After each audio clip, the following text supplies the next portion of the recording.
Un compromiso de vida. Decisiones vitales. Nosotros te informamos y tú decides. La experiencia y capacidad de profesionales de la salud que te ayudarán a encontrar tus razones de vida. Nosotros te informamos y tú decides.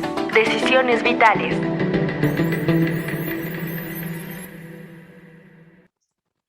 Hola, ¿qué tal? Yo soy Alejandro Águila y estamos en Decisiones Vitales. Recuerden todos los martes a la 1 de la tarde porque nosotros te informamos y tú decides. Hoy tenemos un programa muy interesante con un tema caliente, candente, que está en boca de muchos porque pues después de más de un año de pandemia, estábamos con la preocupación, ¿y cuándo regresamos a las clases presenciales? ¿Y cuándo se normaliza esto? Y pues yo ya quiero ver a mis cuates, ya quiero estar en el salón, ya quiero el recreo, o el descanso, los laboratorios, a las partes prácticas, deportes y todo lo que se tiene que hacer como más en presencial. Pues nuestro programa el día de hoy, ¿qué pasa con el no regreso a clases?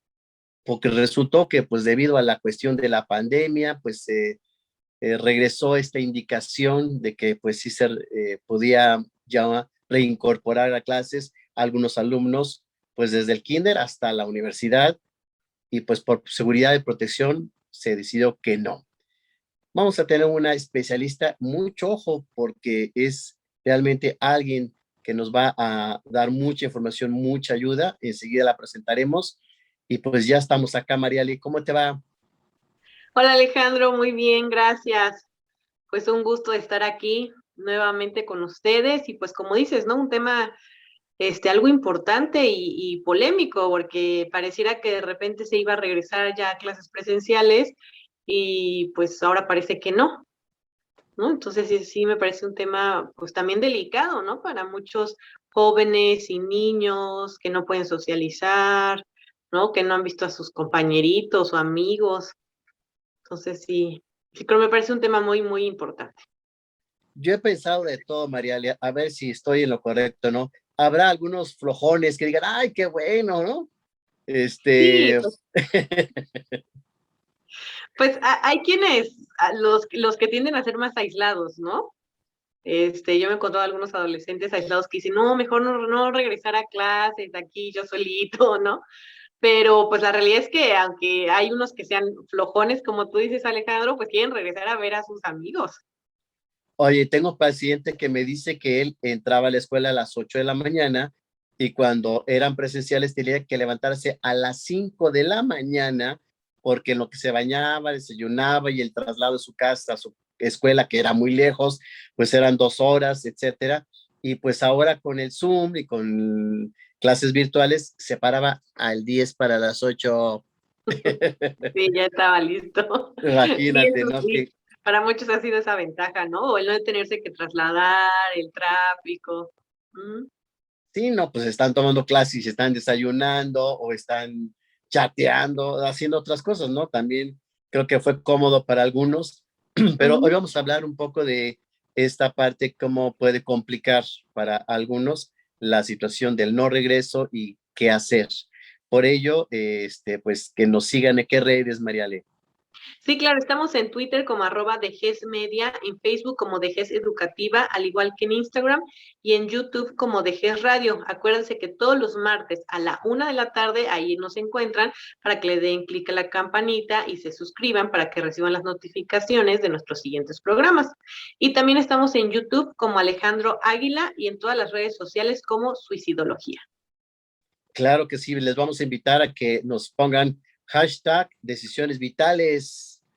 Sí, hashtag Decisiones Vitales, así es. Y los que se inscriban van a tener descuentos para nuestros diplomados, nuestros cursos, que tenemos varios en la página que daremos más adelante cómo pueden ingresar. Entonces va a haber descuentos para quienes se inscriban y que nos acompañen todos los martes a la 1 de la tarde en Decisiones Vitales. ¿Vale? Así es, que de hecho ya alguna vez por ahí ya alguien se ganó unos, ¿no?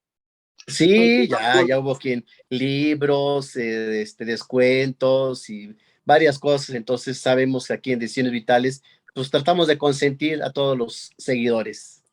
Así es. Y pues sin más preámbulo, les damos la bienvenida y presentamos con mucho cariño a la doctora Leticia Nayeli Ramírez Ramírez. Bienvenida, doctora.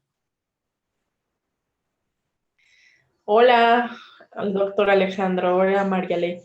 Muchísimas gracias por la invitación y es un honor estar aquí compartiendo este espacio el día de hoy. Y como han dicho, de un tema súper importante para ahora el contexto actual. Doctora, pero eres la indicada. Yo quiero que la gente sepa que en los últimos años la doctora Leticia ha ejercido la docencia universitaria en pregrado y posgrado. Se ha desempeñado en la consultoría, especializada en psicología educativa. Mucho ojo, psicología educativa, que es lo que vamos a ver el día de hoy. Ponente en congresos nacionales, internacionales, talleres, cursos, doctorado en psicología educativa por la UNAM, diplomado en educación superior, curso de neurociencias, que esos me encantan. Un día hay que hacer un programa de todos los avances de las neurociencias que han tenido un progreso maravilloso y nos han dado mucha luz para el conocimiento del cerebro. Y también ha tomado cursos de psicoterapia sistémica y pues su experiencia laboral, aparte de la docencia y la consultoría, es profesora, investigadora y consultora particular. Bienvenida, Leticia, qué gusto que estés con nosotros desde Aguascalientes. Así es, muchísimas gracias por la invitación.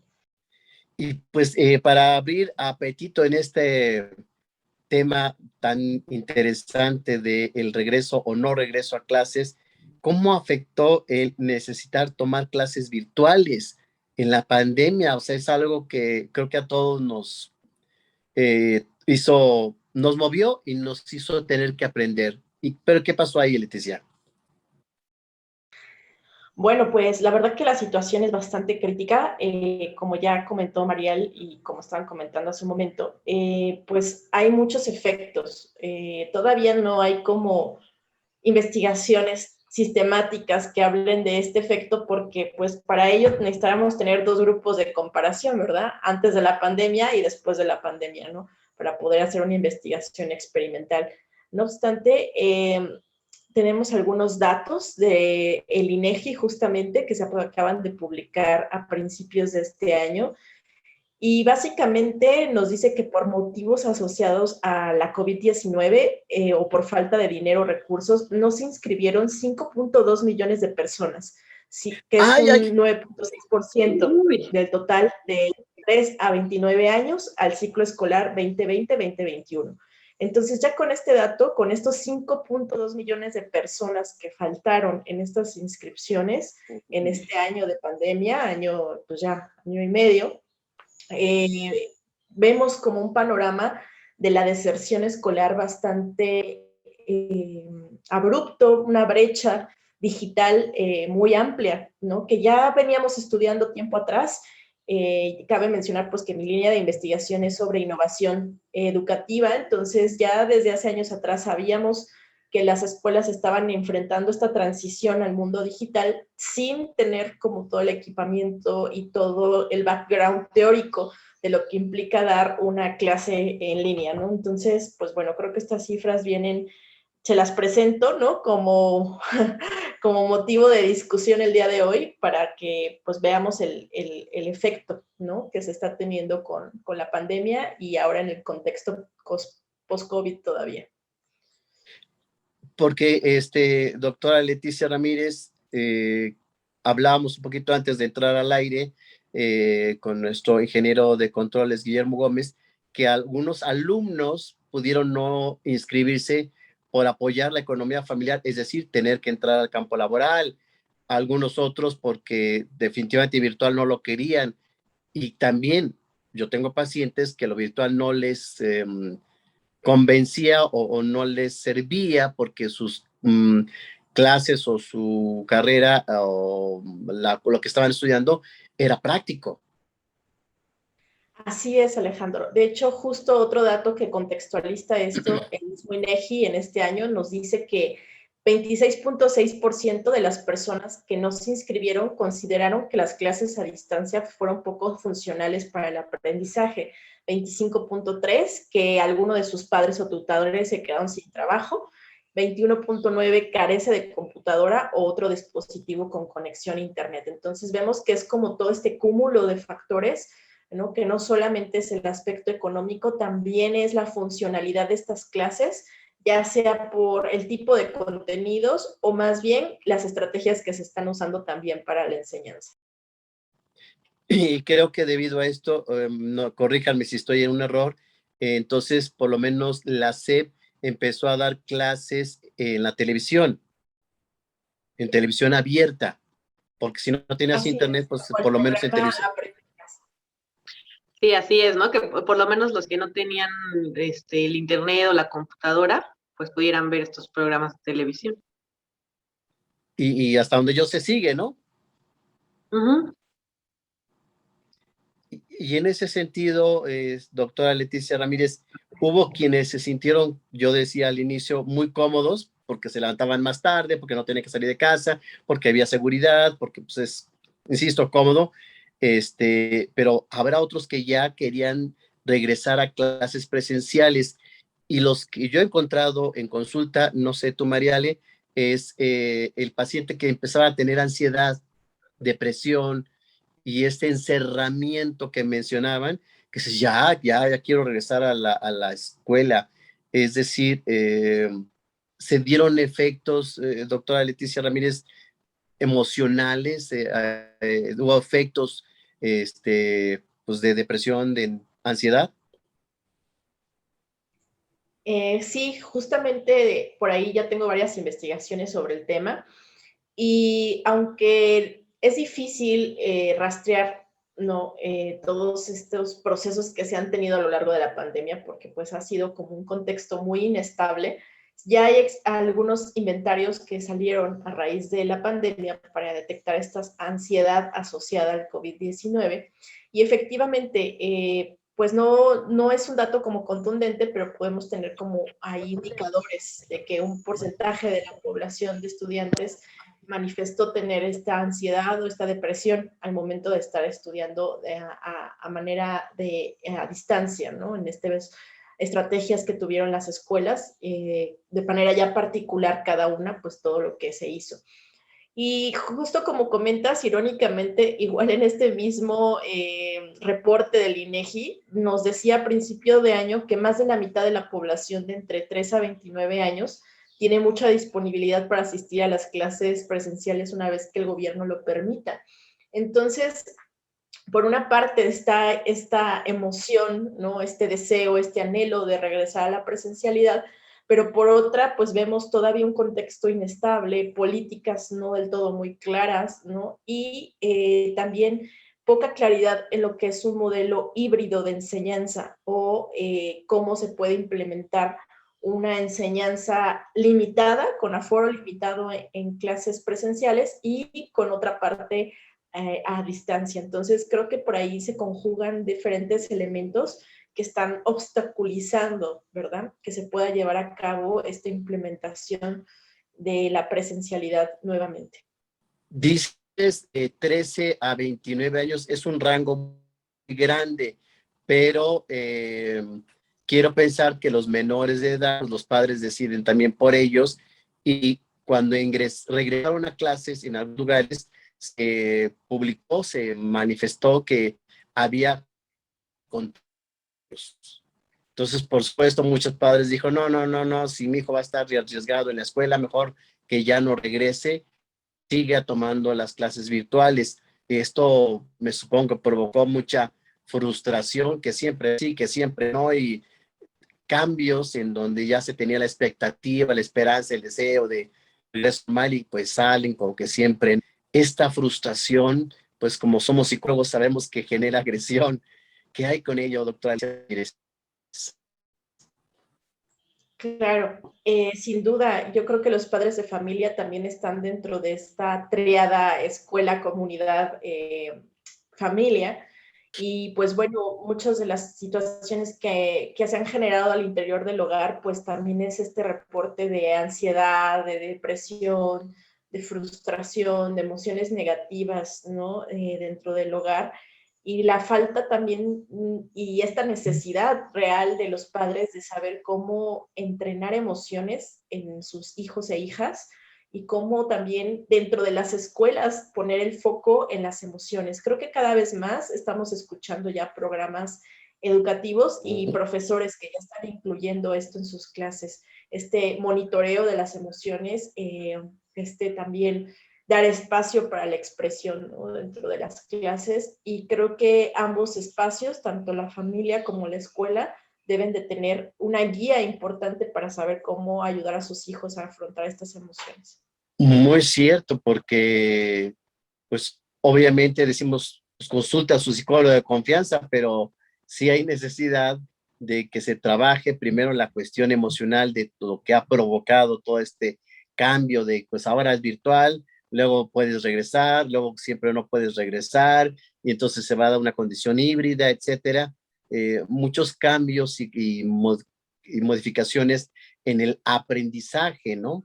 Y por supuesto generó una serie de incertidumbre, enojo, frustración y muchas condiciones en los alumnos. A mí me gustaría saber, y supongo yo, tú como investigadora también, si hay una diferencia en el aprendizaje presencial o virtual. ¿Se sabe algo? Mira, pues hay investigaciones que documentan justo esta falta de motivación para el aprendizaje, pero también hay otras que documentan cómo se crearon espacios de comunicación más cercana entre los maestros y los alumnos. Irónicamente, la pandemia trajo como esta comunicación cercana pues a través de WhatsApp, Facebook, ¿no? Con los maestros, ¿no? Y entonces se generaron otro tipo de vínculos. Yo te puedo decir que no hay un completo sí, ¿no? Pero también te puedo decir que existen ciertos retos, como es esta parte de la falta de motivación para el aprendizaje.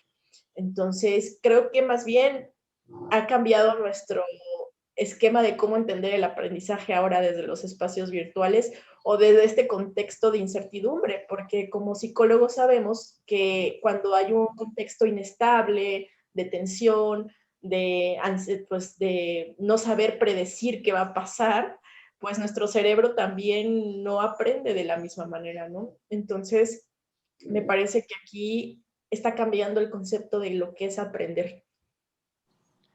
Cambiando el concepto de lo que es aprender, que es cierto, efectivamente una nueva forma, modalidad, funcionalidad, etcétera. Quiero pensar que para uno como adulto te adaptas a esta situación de no tenerlo presencial, porque lo social no es tan importante, para uno como adulto, pero para los chavos sí, ¿no? O sea, un niño o un adolescente, ver a los cuates, hacerle la plática, las dinámicas, recreo, la torta, el cafecito, la chorcha que se hace, pues, eso sí es parte de la formación de un niño, de un adolescente que se está limitando, restringiendo y pues no dando como necesidad de desarrollo normal, no nada más de aprendizaje, sino desarrollo social que está necesario, ¿no? Claro, y entonces por eso los espacios virtuales se vuelven como comunidades ya cada vez más importantes, ¿no? Para su socialización, que ahora migra de esta parte física a esta parte virtual y que bueno, pues ya encontramos ahí Instagram como una red también muy popular, TikTok, ¿no? Todas estas redes sociales que empiezan a crear booms. Y también junto con ellas, pues encontramos problemas, ¿no? Como toda socialización, ¿no? Creo que estos problemas que se daban en la parte presencial, como el bullying, ¿no? O el acoso escolar, pues también se trasladan a las redes sociales. Entonces, creo que sí han tratado de sobrellevar la pandemia con la herramienta que es la virtualidad. No obstante, pues digo, creo que bastantes adolescentes compartirán la necesidad de convivir con sus padres de manera presencial en la medida de lo posible, sin duda.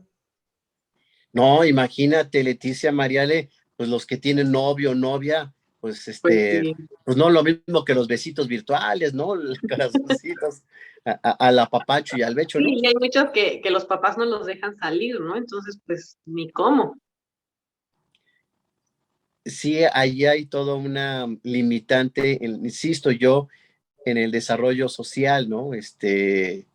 Creo que esta limitante va a cobrar cosas como depresiones, ansiedades, polisíntomas también somáticos. Yo he tenido pacientes que empezaron a tener que si urticarias, que gastritis, que colitis y demás por esta situación del encierro.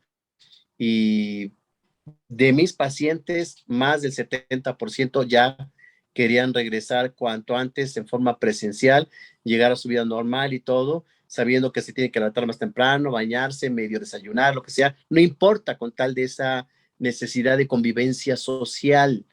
Y pues al no darse, que siempre no, pues la frustración, el enojo, la depresión y la ansiedad van a continuar.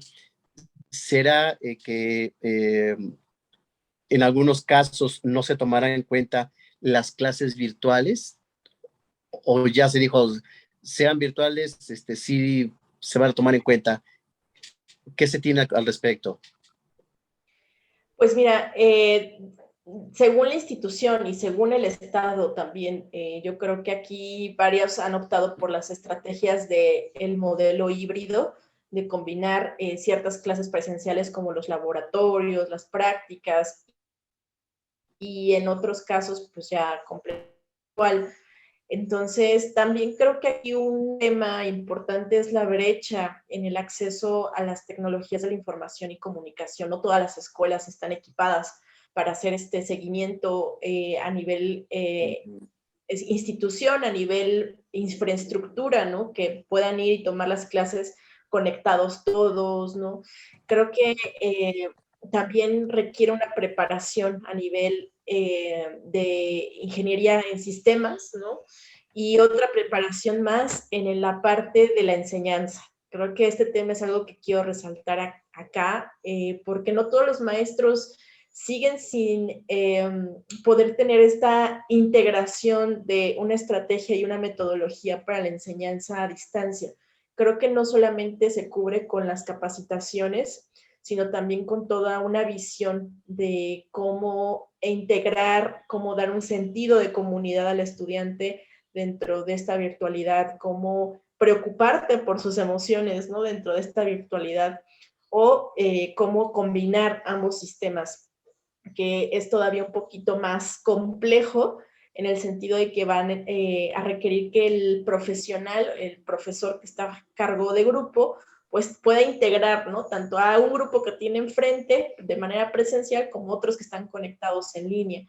Y entonces esta integración pues lleva tiempo, también lleva como espacios, ¿no? Para que recesos no pueden ser como clases tan continuas, lleva también como metodologías diferentes, más activas, más de discusión, más de interacción, ¿no? Porque no es como que pues los que están a distancia están de espectadores y los que tengo en la clase, eso sí participan, ¿no? O eso sí tengo la interacción. Entonces creo que todavía es un reto más que enfrentar, diferente al que tuvimos el año pasado, ¿no? Entonces ahora nuevamente los docentes y las docentes se están enfrentando a este cambio en la enseñanza.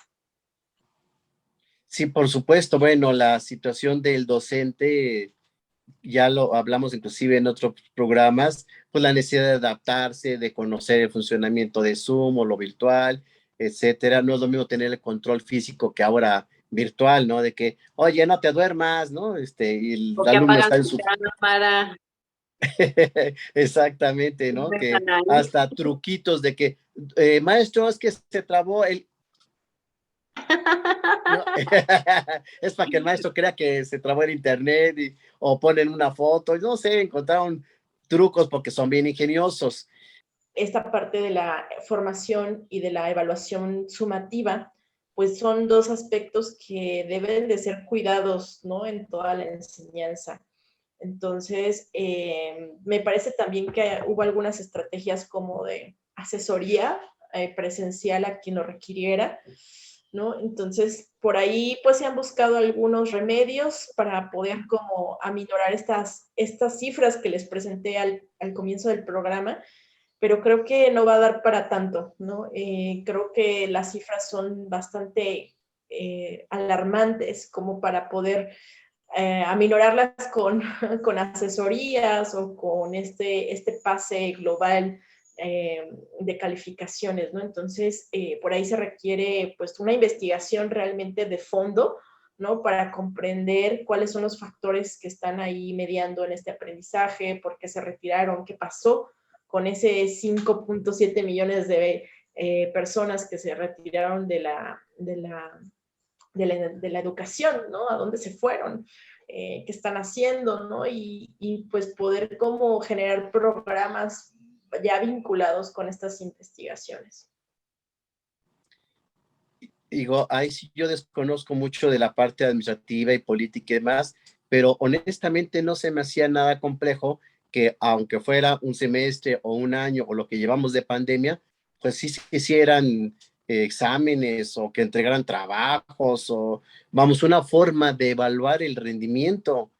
Creo que un principio básico, y ahí sabe usted más, doctora Leticia Ramírez, pues todo aprendizaje tiene que evaluarse, ¿no?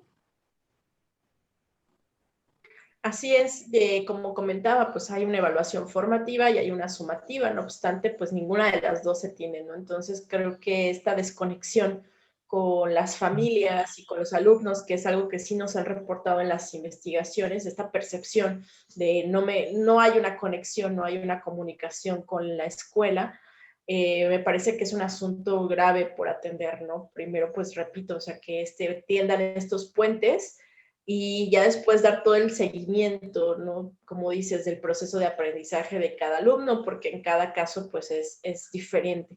Entonces, me parece que también ahí faltan estrategias, herramientas para esta evaluación en contextos de pandemia.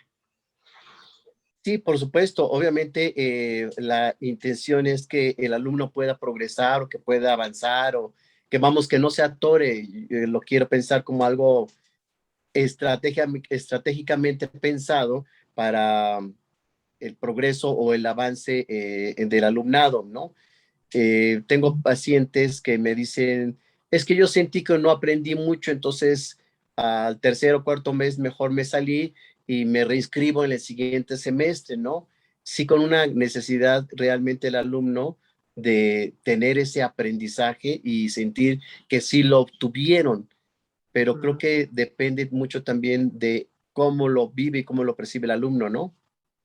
Sí, porque también hay casos en donde solo les mandaban tareas. Entonces, pues así el aprendizaje está totalmente mermado, ¿no?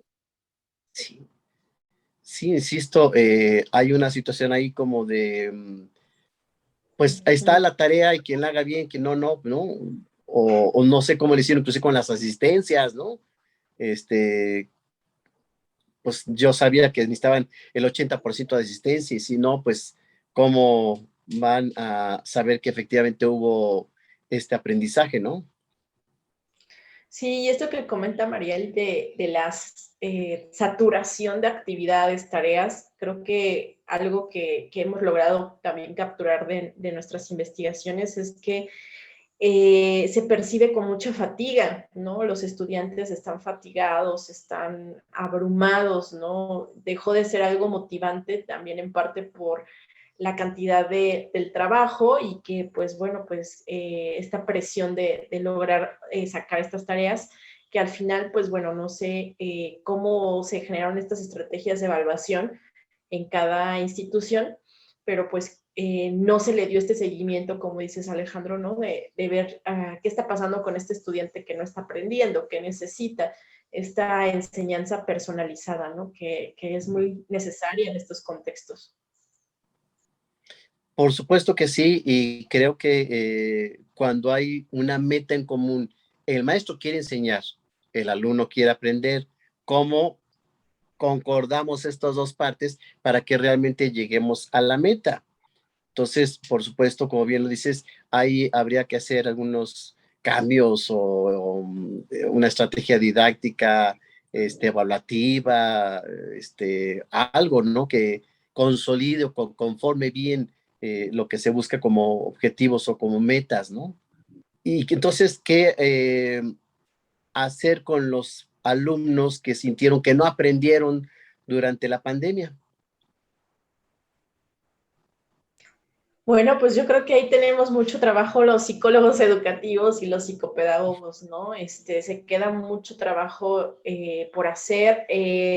Por ahí a nivel como kinder, primaria, surgieron mucho las escuelas burbuja, que son como estos pequeños grupos, ¿no? Que se forman de niños y niñas y con una asesora, ¿no? Que está ahí una asesora psicopedagógica, una psicóloga, una profesora, y los va como pues andamiando para que lleguen al logro de sus competencias, de sus aprendizajes esperados a su edad. Entonces, creo que esta iniciativa, la verdad, hasta el momento no tengo una investigación que documente el efecto de este tipo de estrategias, pero las veo positivas porque al final pues ya están dándose esta atención personalizada. También pues el auge de muchas tutorías, asesorías, pues esta atención ya cara a cara, ¿no? Con los estudiantes. Ahorita me acordé de algo, Leticia Mariale, por ahí salió un video que me llamó la atención. Un maestro le estaba haciendo algunas preguntas al niño y al lado estaba la mamá en un pizarrón y la mamá era la que le daba las respuestas y el niño iba respondiendo, ¿no? Entonces, pues también es como en las clases presenciales, el famoso acordeón que sacábamos para pasar un examen y demás, pues ahora en casa pues tenemos al adulto o a la mamá que ahí coachea malamente al menor, ¿no? Esto un poco como para que, como sea, pero que avances, como sea, pero que progreses sin realmente adquirir el conocimiento. ¿Es por ahí donde va? Más bien, sí, creo que ciertos padres de familia que tuvieron esta oportunidad económica y que tuvieron el acceso también a estas escuelas burbuja optaron por pagar estas asesorías para poder andamiar a sus hijos, ¿no? Creo que también la pandemia vino a destapar esto que te decía, que no hay un vínculo claro entre la escuela y el padre de familia, esta comunicación, esta necesidad de participar entre ambos elementos. Entonces, sí, en una investigación sí alcanzamos a documentar cómo los padres se percibían pues ansiosos, preocupados, porque no conocen de la tecnología, porque no conocen del contenido, ¿no? Entonces, a algunos, pues que sí dominan, pues pudieron hacer coachear, pero muchos, en su mayoría, no tenían estos contenidos, ¿no? Y no sabían usar tecnología. Y aún hasta el momento, digo, ya después de un año, pues han ido aprendiendo con la práctica, pero pues no son expertos, ¿no? En estas áreas, y creo que también reconocer que como padre de familia, o sea, puedes tener también este apoyo moral, este apoyo hacia tu hijo o hija, pero no eres un experto en enseñanza. Entonces aquí lo que se necesita pues es un binomio más complejo, ¿no? Que es este puente con el profesor o la profesora, o incluir un asesor o una asesora psicopedagógica. Híjoles, pues sí, idealmente, ¿no? Estas clases extras o estas reposiciones, o como bien lo dices, pues clases particulares extras, etcétera. Digo, no todo el mundo puede, hay que ser muy consciente de ello, ¿no? Porque, pues, uno de los problemas también que planteaban los papás es, tengo 3 hijos, 2 de primaria y 1 de secundaria, y los 3 toman clases al mismo tiempo, no tengo 3 computadoras, ¿no? Ese tipo de limitantes también había que concientizarse, ¿no? Sí, y que eso está efectivamente ya en los reportes de la UNESCO, ¿no? De cómo estos hogares pues tienen poco acceso a la tecnología, ¿no? Y cuando lo tienen, no tienen los dispositivos para que se conecten todos los hijos e hijas.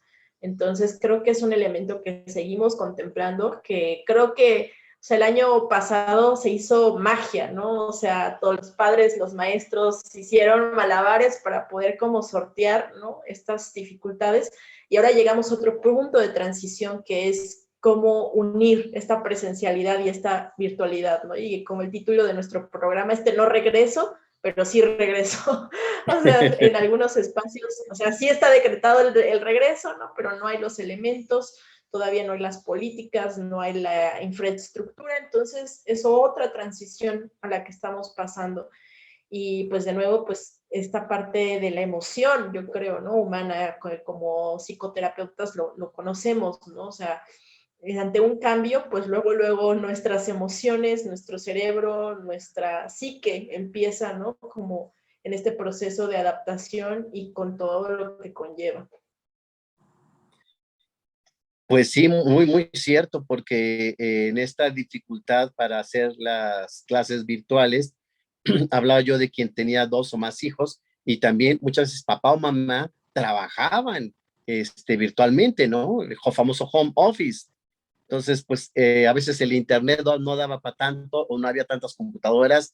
Sí generó bastante saturación en las familias y por supuesto una situación que se convertía en un problema a resolver para arreglar toda esta situación. Yo creo que de allí algunos también pues decidieron, como en la encuesta que nos muestras del INEGI, pues desistir, ¿no? Pues ahorita que estudien mis hermanitos más chiquitos, yo ya después, o yo como papá, pues mejor el trabajo en la noche y dejo a mis hijos que utilicen las computadoras en la mañana, no sé, como tener que adaptarse y reorganizarse. Entonces también la dinámica familiar se modificó, ¿no?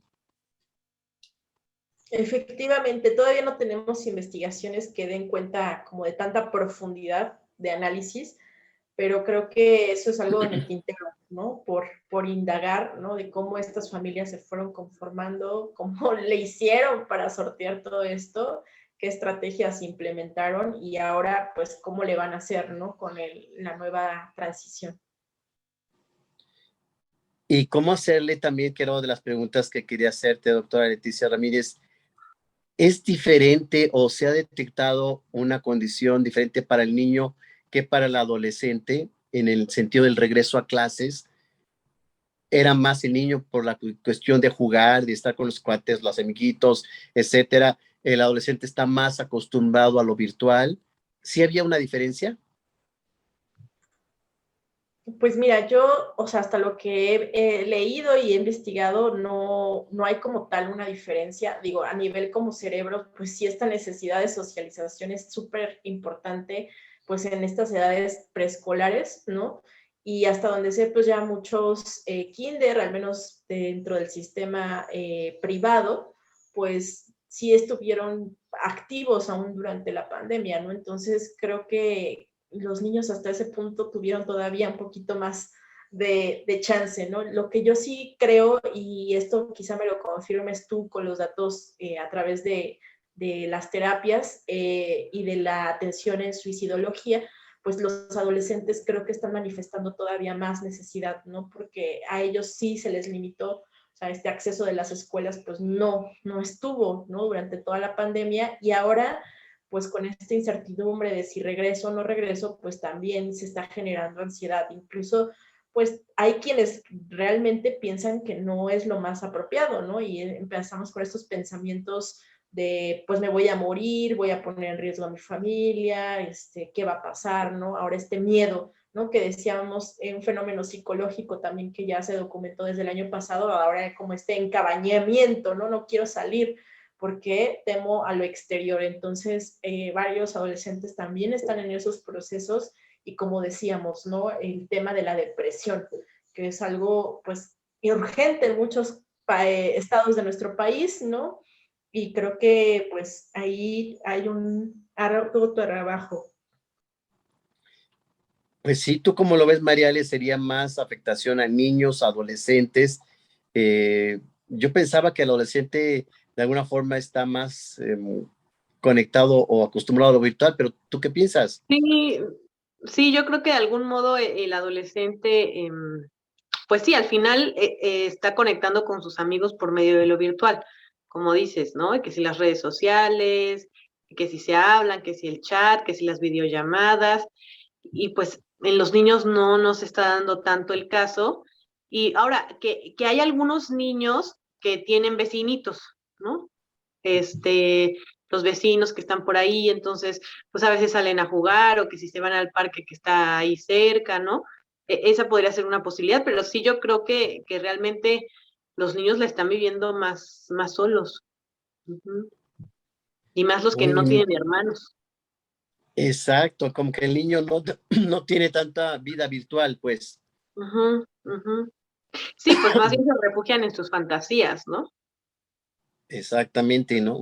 Yo tengo pacientes que me dicen, pues yo nada más puedo salir a jugar con mis primitos que viven atrás de mi casa o al ladito, o sea, con Ujú. esa seguridad, pero ya no pueden hacer esta vida social, escolar o social en la colonia, ¿no? Nada más con los conocidos que les permiten los papás. Sí. Sí, y esos son los casos buenos, ¿no? Los que sí pueden salir por lo menos con conocidos, primitos, como dices, vecinos. Debe haber otros Exacto. casos que no. Yo creo que entonces aquí para ir como con las conclusiones, depende mucho del niño o del adolescente o de las condiciones que se van sumando para ver quién sí quiere regresar a clases, quién no quiere regresar, quién le conviene, quién no le conviene. Regreso o no regreso a clases va a depender qué tan bueno, qué tan malo es para cada persona de acuerdo a las condiciones individuales, ¿no? Sí, me parece que ahí hay que tomar en cuenta de nuevo esta personalidad, los factores familiares de cada uno, ¿no? Y de cómo, pues, cada caso es único.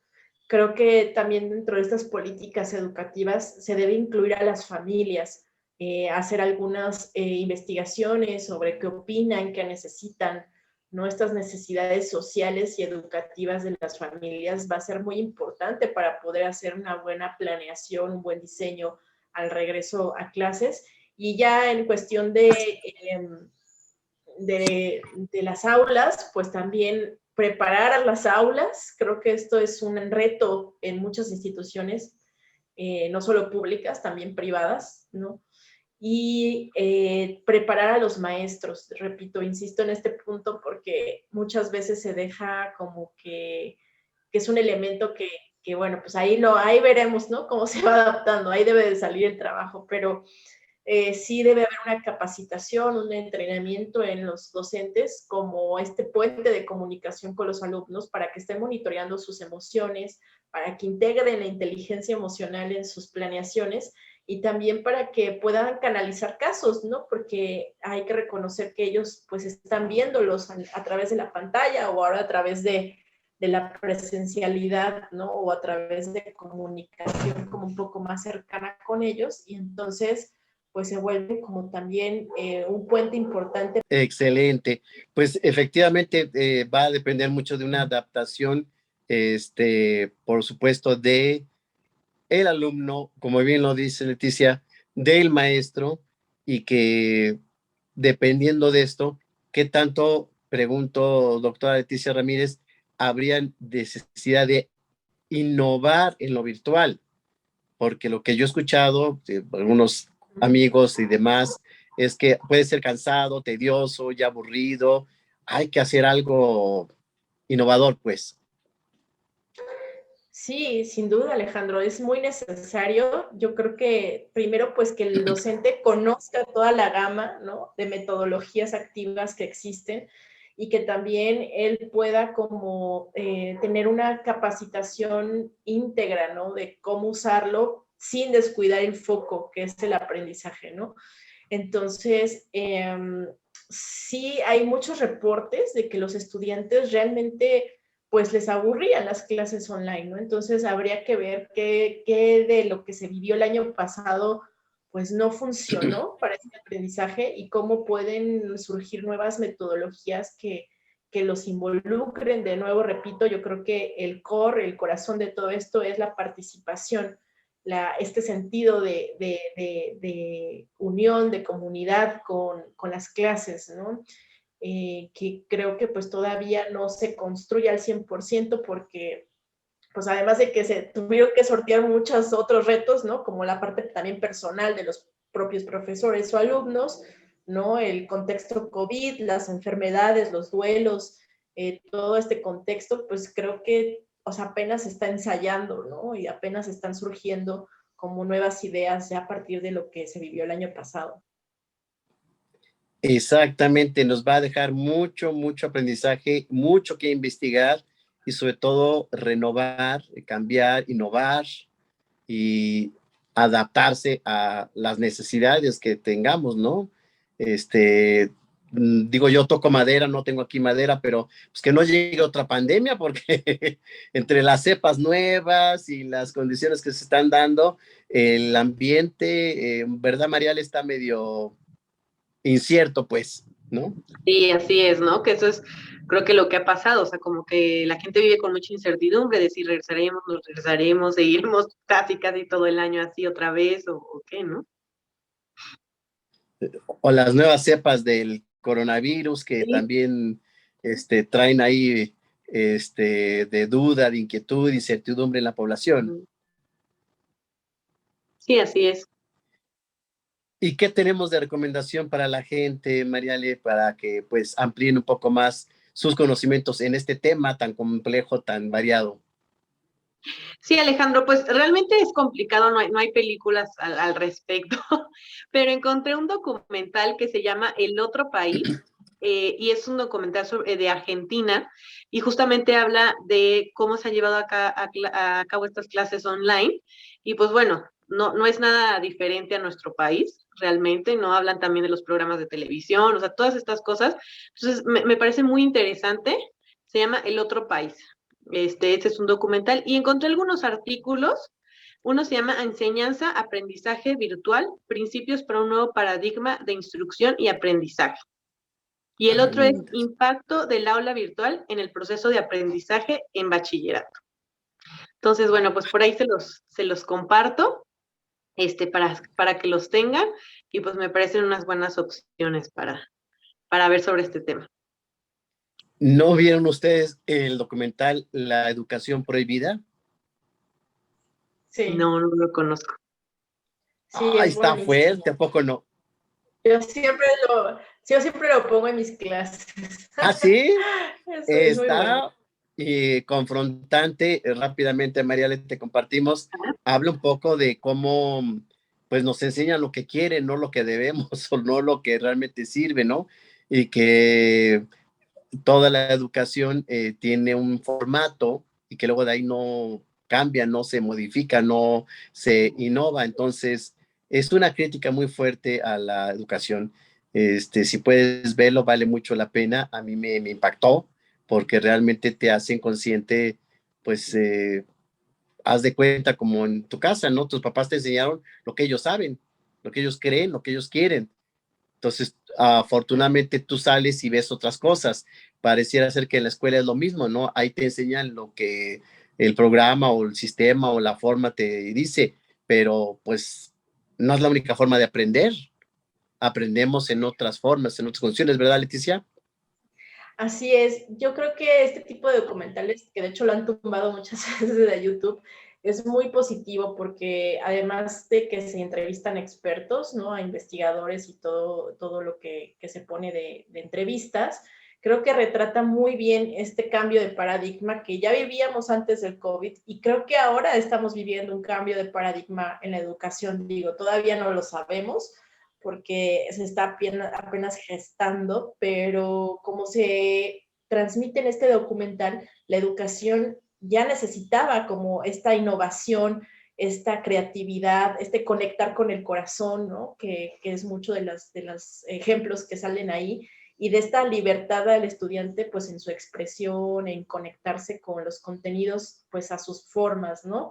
Entonces, creo que este documental pues es la antesala a todo lo que está pasando ahora y yo creo que ya unos años después de lo que estamos viviendo, seguramente saldrá otro, ¿no? De cómo la educación en la pandemia, ¿no? Y cómo se generó un nuevo paradigma de educación, porque pues sin duda lo que antes servía, ¿no? Ahora no está sirviendo. Y eso es uno de los elementos para los cambios de paradigma. ¿Qué verdades dices, doctora Leticia Ramírez? Porque la educación sí tiene que actualizarse, modificarse, adaptarse a las nuevas formas o modalidades, porque también los alumnos son otros. De veras, los niños de ahora, cuando yo veo a mis pacientes niños, pues sí, efectivamente ya traen el chip diferente. Son niños mucho más informados, mucho más críticos, mucho más abiertos a hablar de lo que sienten y piensen. Ya no son tan obedientes y obviamente tienen otras herramientas para salir adelante o para cuestionar o para la cuestión inclusive de la información, ¿no? Les comparto rápidamente un pacientito que me ha sorprendido muchísimo porque se sabe todos los videojuegos, pero al derecho y al revés, y los papás ni siquiera pueden estar con él porque no entienden los juegos, les cuesta trabajo, porque investigan para ver si no es peligroso para mi paciente, pero el paciente dice, no, no, no, este no dice groserías, este no mata gente, en YouTube pueden ver qué se trata, les voy a pasar el video para que vean que es para niños de 7 a 13 años, o sea, una información que les da el niño a los papás para que estén tranquilos. Dices, órale, ahora sí están mucho más capacitados, ¿no? Para concluir, doctora Leticia Ramírez, ¿qué sugerencias para continuar los estudios a pesar de las suspensiones o cambios en la forma educativa? Bueno, es un punto muy importante, Alejandro. Mira, mucho de lo que se ha documentado en las investigaciones y del tiempo que llevamos ya estudiando la educación a distancia, que no es ayer, o sea, es de más de 10 años que lleva implementándose este tipo de modelos, pues uno de los elementos es la autonomía y esta autorregulación para el aprendizaje. Entonces, acá mi sugerencia es que en casa papás trabajen muchísimo con la autonomía con sus hijos, métanlos a programas, ustedes mismos investiguen, ¿no? Sobre lo que es la autonomía y a través de estas herramientas pueden ellos pues llegar a generar sus propios aprendizajes, ¿no? A generar también mucha autorregulación de decir, pues bueno, ¿qué logros tengo que llegar? ¿Cómo le voy a hacer para llegar a esos logros? ¿No? Y quién me puede ayudar, ¿no? Creo que esto es ya también otra de las características, como decías, ¿no? De los nuevos estudiantes. Quizá antes ya se necesitaba, pero ahora con la educación a distancia es todavía más necesario que los alumnos tengan desarrollo en autorregulación y autonomía del aprendizaje. Y pues el otro elemento, creo que siempre lo voy a sugerir, es pues siempre tener como esta disposición de asistir a terapia. Es un elemento importante en el aprendizaje porque pues muchas veces hay cuestiones emocionales, ¿no? Que no nos dejan aprender. Entonces, primero también como esta atención va a ser un elemento importante en este contexto todavía post-COVID. Y el tercer elemento de importancia va a ser el contar con una asesoría personalizada, ¿no? Por si hay algún elemento de aprendizaje que a tu hijo no se le esté dando, ¿no? Pues contar con esta asesoría psicopedagógica para que puedan andamiarlos. Yo agregaría en conclusión a estas buenas sugerencias que nos compartes, doctora Leticia Ramírez, el que regresen a clases presenciales o no regresen. Si hay síntomas de ansiedad, de depresión, algunas condiciones emocionales que detecten los papás, sí que consulten a un especialista porque, por supuesto, son una generación que tuvo un shock muy fuerte con todos estos cambios y modificaciones y adaptaciones que tuvieron que atravesar y vivir. Son una generación diferente, creo que vamos a aprender mucho de los resultados con todas las investigaciones que se puedan realizar, pero insisto, si hay algunos síntomas que preocupen a los papás o a los maestros, consulte a su psicólogo de confianza, ¿no? Perfecto. Pues tus redes, Leticia, para que la gente te pueda seguir, te pueda consultar. Claro que sí, Alejandro. Pues estamos en Instagram y en Facebook como Educaconciencia. Ahí nos pueden dejar mensajito. Ahora todos transcurre las redes sociales, así que pues ese es como el espacio primordial, ¿no? En el que nos pueden encontrar. Pues ahí está, entonces para que te puedan consultar, porque seguramente habrá gente que quiera conocer un poco tu opinión respecto a las decisiones que tienen que tomar con sus hijos y la educación. Y pues nosotros, como lo prometimos, para quienes hagan hashtag Decisiones Vitales, se inscriban a los canales de GES Radio o Alejandro Águila, pues tenemos descuentos.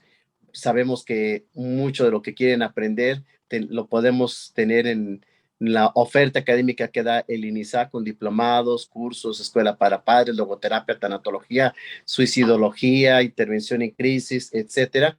Y próximamente un diplomado en Costa Rica, ya nos internacionalizamos este 17 de julio, llegamos hasta allá vía online a través de Zoom y se pueden inscribir y pues ojalá se sumen a todo este aprendizaje porque pues es lo de hoy. Entonces vamos a continuar y agradecer a Germán Olivares Valderrama, nuestro productor, y por supuesto Guillermo Gómez, que está hoy muy atento, siguiendo toda esta transmisión para que llegue a ustedes de la mejor forma. Gracias, Memo, y Carmen Peinado, atención a los teléfonos. Como siempre, Mariale Buenfil con sus recomendaciones, que no nos dijiste cuáles son tus redes también para que la gente a través de ellas conozca lo que les recomiendas. Sí, Alejandro, me encuentro en Facebook como @psicoterapeuta María Alejandra Buenfil, al igual que en Instagram y en Twitter como @mari_ale_1. Ahí me encuentro, si tienen alguna duda o algo pueden escribirme también. Ya saben, hashtag Decisiones Vitales. Ahí sí estamos. Muchas gracias, Mariale. Gracias, Leticia Ramírez. Que no sea la última vez. Este canal es para los estudiantes. Llegamos a muchas escuelas secundarias técnicas y pues todo lo que podamos aportar, creo que te lo van a agradecer mucho con esta área de especialización que tienes y pues hay tema para rato. Gracias, Leticia. Un abrazote desde la Ciudad de México. Así es, muchísimas gracias. Gracias por la invitación. Gracias, Mariale. Estamos en contacto. Pues muchas gracias a ustedes, nos vemos el próximo martes a la 1 de la tarde. Yo soy Alejandro Águila y aquí estamos en Decisiones Vitales. Hasta pronto. ¿Tú ya te vacunaste? Porque todos queremos abrazar a nuestros padres, estar con los amigos, salir a la calle, volver a viajar. Por eso, Vacúnate Reencuentros. Emociones, sonrisas, felicidad. Para volver a estar juntos, que la vacuna nos una. Consejo de la Comunicación, voz de las empresas.